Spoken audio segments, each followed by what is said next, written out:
While preparing this story, I hesitated a lot before sharing it, for one simple reason: there aren't enough sources to confirm whether it truly happened. Some people swear it's real, others insist it's nothing but imagination. But after reading the events myself, I couldn't sleep for 2 nights. I lay awake in silence, replaying every detail in my mind. I kept wondering, did this really happen? Or was it just the fantasy of the person who wrote it? One thing is sure: Jinn are real, and they are capable of things far beyond what you are about to hear. So if your heart can't handle it, don't continue this video. Our story is about Noura, a very famous Kuwaiti folk singer in the 1990s. She performed at almost every wedding in Kuwait, and even across the Gulf. Her voice was known everywhere. Her presence alone could turn any celebration into a legend. Noura was wealthy, successful, booked months in advance. But suddenly, overnight, Noura announced her retirement. People were shocked. No one could understand it. She was at the peak of her fame, yet, without warning, without explanation, she walked away from everything. No farewell, no final performance, no announcement, just silence. Rumors spread everywhere. Finally, one journalist managed to convince her to do a voice-only interview, not recorded on video, only sound. Even then, she agreed with difficulty. Strangely, after he transcribed the tape, the only recording disappeared, and the journalist died shortly after. The journalist described the setting. He entered Noura's home. Incense filled the air, thick and suffocating. Religious verses were hanging on every wall of her office. The room felt heavy, as if it had absorbed years of fear and secrets. Noura looked exhausted, thin, pale, nothing like her media photos. He sat before her, sipping the coffee they served him, while she examined him with strange, searching eyes. The silence between them was uncomfortable, broken only by the faint crackle of burning incense and the sound of her slow, uneven breathing. He finally asked, "Why did you retire?" She smiled faintly. "Are you sure you want to know? Are you sure you can handle it?" He told her he could. She warned him again, "Be careful. You won't believe what you're about to hear." He swore he would publish every word exactly as she said it. She took a deep breath and began. "It all started with a phone call," she said. "A woman begged her to sing at her daughter's wedding. Noura refused at first. Her band was off that day. But the woman insisted, 'My daughter wants you specifically. Please don't break her heart.' Noura felt sympathy and agreed. She got the address, gathered her band, and went. But she felt uneasy. A strong gut feeling warned her not to go. Still, she kept her promise. They arrived at 9 p.m. The bride's father welcomed them warmly. The house was filled with decorations, music, and guests. Everything seemed normal, almost too normal. They entered a room prepared for them to rest and change. A tall woman entered. When she shook their hands, her skin felt hard, like stone. It wasn't just cold, it felt lifeless, as if no blood flowed beneath her skin. She smiled politely and welcomed them. After changing, several young women came in as fans. Before leaving, Noura's band member Shams whispered, "Something feels wrong." Their faces felt prickly, their hands too rough, and the room got so hot when they came in. Noura tried to reassure her, but deep inside, she felt the same fear. The bride and groom. They went out to perform. Noura swore it was one of the largest weddings she had ever sung at, but something was wrong. The groom wasn't wearing modern attire. His clothes looked ancient, Ottoman-era clothing. The bride wore a black dress with white dots, decorated with gemstones. Behind them stood a massive statue of a screaming human face, with the bride and groom sitting inside its open mouth. Their eyes were open, but empty. No blinking, no movement, no smiles, just staring, lifeless, into nothing. The guests around them didn't react. No laughter, no whispers. It was as if everyone accepted this silence as something completely normal. After the first performance, Noura felt dizzy. She went upstairs searching for a quiet place to rest. The second floor was abandoned, dusty, dark, cold. She entered a room with an old bed and fell asleep. She saw a nightmare. A woman in a black dress, running after her, screaming words she couldn't understand. The screaming echoed again and again. Noura woke in terror. The door she left open was now locked. After struggling, she forced it open, and the same woman from her nightmare was standing right in front of her. Noura blinked, and the woman vanished. She saw a child running into another room. She followed him upstairs to the third floor, also abandoned. Whispers called her name. A laugh echoed in the distance. She approached a door. It wouldn't open.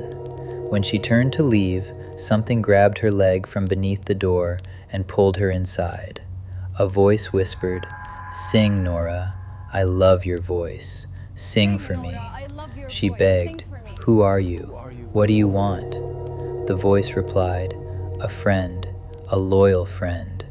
She broke free and ran downstairs. Downstairs, Shams was crying hysterically. She said she saw faces forming in the walls. A tall figure approached her, its breath disgusting, its presence suffocating. She tried to scream but couldn't. Something controlled her legs, forcing her toward it. She fainted before reaching the creature. The band was terrified. Noura finally admitted, "Yes, we are surrounded by Jinn, and we cannot escape." There was only one way to survive. They had to keep performing until the dawn call to prayer. At midnight, more and more guests appeared out of nowhere. Their voices grew louder than the band's. Their dancing became violent. Then the women's dresses lifted, revealing animal legs, hair, hooves, like horses or goats. The air filled with a foul smell. Bones cracked as bodies twisted. They were not human. Musicians appeared with strange instruments, decorated with talismans. They chanted dark spells. Their faces twisted into monstrous shapes. They surrounded the band completely. Noura knew they would not survive unless dawn arrived. Finally, the adhan echoed in the air. The creatures froze. Every head turned toward Noura and the band. The electricity cut out. In total darkness, Noura and her band ran out of the house, screaming for anyone to save them. But outside, everything vanished. The cars, the children, the lights, and the house itself was now an abandoned, broken ruin. An old man nearby told them, "No one has lived in that house for years." Some people close to Noura swear this story is true. Others say it's fiction. But it remains one of the most chilling stories ever told in the Gulf. And as always, you are free to do your own research, read the available accounts, and decide for yourself where the truth lies.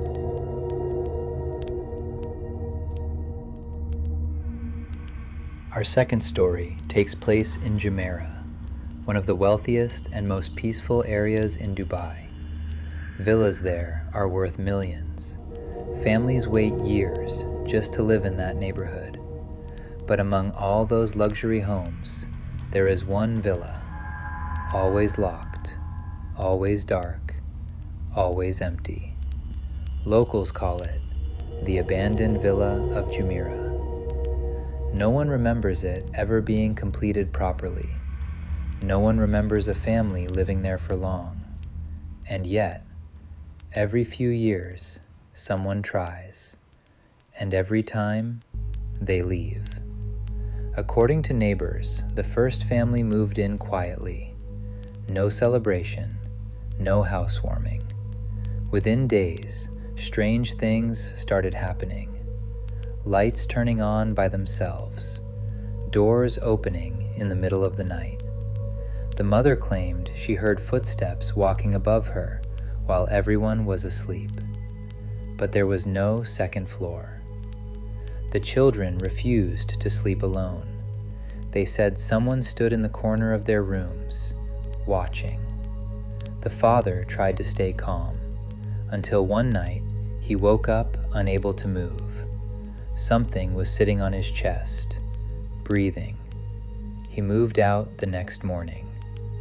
Years later, the villa was rented again, this time to a group of bachelors. They laughed at the rumors. They didn't believe in Jinn. The first week was quiet.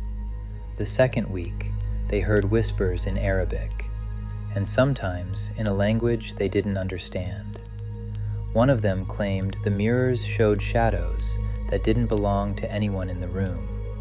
Another said he heard someone calling his name from the garden. They all left on the same night, without taking their furniture. A private security company was later assigned to watch the property. The guard worked the night shift. He reported hearing movement inside the villa, even though it was empty. One night, his radio picked up voices, not from his colleagues.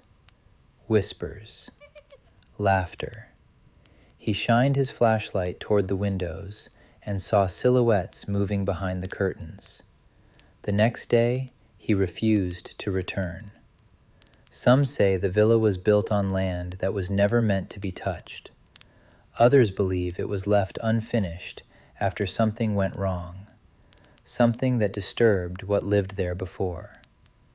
Dogs are said to bark violently when passing by. Cars reportedly stall near the gate late at night. And if you stand near it after midnight, the air feels heavy, as if the place is breathing, watching, waiting. Today, the villa stands exactly the same. No lights, no sound, no life. The windows are broken, the walls cracked. Yet people swear that sometimes, very late at night, lights turn on inside and then turn off again. Some residents insist this story is true. Others say it's exaggerated fear. But one thing everyone agrees on: no one stays there, and no one dares to enter after sunset. If you enjoyed this story, don't forget to like and share the video. This was your brother Fadi. May you all stay safe. Goodbye.